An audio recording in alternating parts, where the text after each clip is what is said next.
सुरेशम् विश्वाधारम् गगनसदृशम् मेघवर्णम् शुभाङ्गम्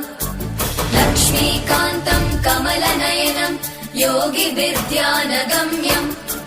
वन्दे विष्णुम् भवभयहरम् सर्वलोकैकनाथम्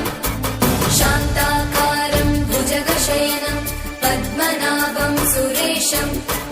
विश्वाधारम् गगनसदृशम् मेघवर्णम् शुभाङ्गम् लक्ष्मीकान्तम् कमलनयनम् योगिविद्यानगम्यम्